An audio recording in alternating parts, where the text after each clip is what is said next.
zombie movies. What more can you squeeze out of this overdone corpse of a genre? Oh, I know, a heist movie. What's up, everyone? Welcome to Let's Talk, the series where... This is your friendly neighborhood Birdman, and today we're talking about Army of the Dead.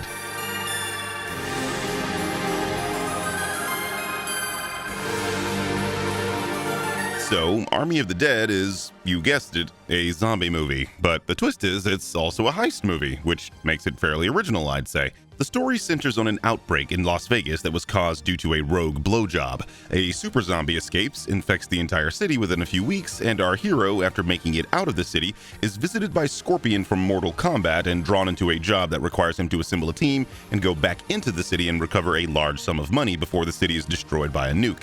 Meanwhile, the super zombie has turned Las Vegas into a Mad Max-like kingdom of sorts, where he rules with his queen and pet zombie tiger. If all that sounds batshit crazy, it's because it is, but it's also a pretty fun ride. This movie is a return to camp.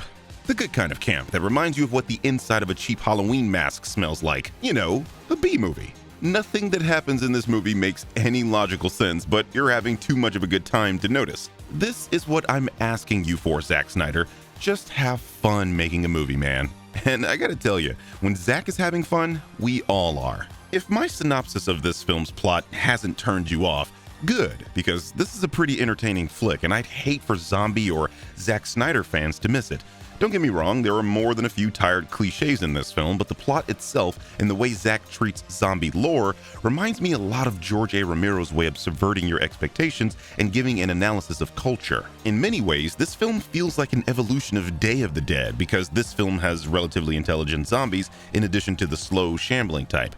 Personally, I've always loved Day of the Dead, and I really got those vibes from this film.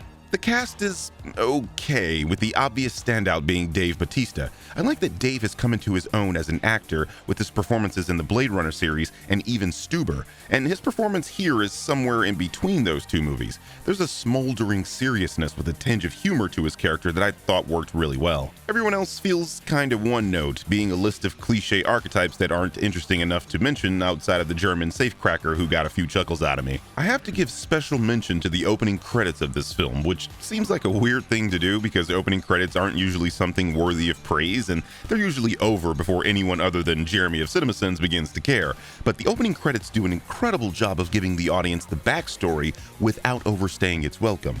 Basically, if you've seen Zack Snyder's Dawn of the Dead, the opening credits are a longer version of the Down with the Sickness scene. Another thing worth noting is that while this movie is rated R, there isn't much in the way of gore.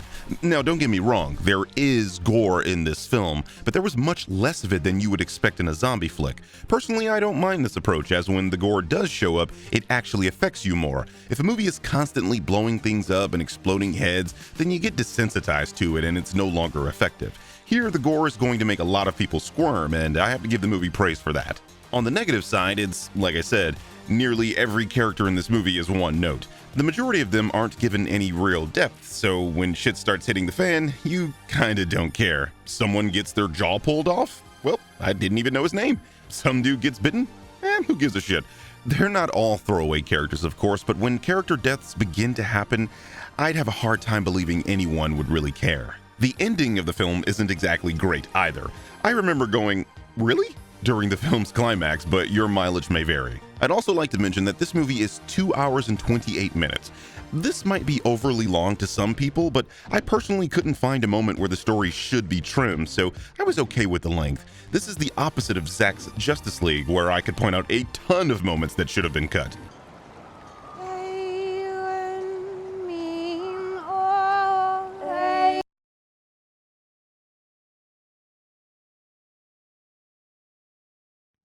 What the fuck was that? All in all, I had a pretty good time watching this movie. The jokes landed, the zombie stuff was entertaining in an over-the-top nonsensical way, and it was fun to watch Dave Bautista body check the undead. The film's length could be an issue for some, and the characters aren't very interesting. I mean, you'd probably get more interesting characterization from Badger, Combo, and Skinny Pete. But the very well-done action and interesting but wacky zombie lore do just enough to earn a B from me. See? I told you it was a B movie. An interesting tidbit of information regarding this flick is that it's coming out on Netflix in a few days, so this is an easy recommendation for waiting until it comes out on the streaming service. If you absolutely need to go to a theater to watch this, you won't be disappointed, but why spend the money on concessions, parking, and risk coming into contact with anti-vaxxers when you can see this movie in the comfort of your home, eat whatever you want, and pause when you need to, all for the price of your Netflix subscription? Just seems like the better option to me. Anyway, what's your favorite of the Dead movie? Mine's is 1978's Dawn of the Dead, probably the greatest zombie film of all time. Let me know yours in the comments section below. This has been your friendly neighborhood Birdman, and I'll catch you in the next one.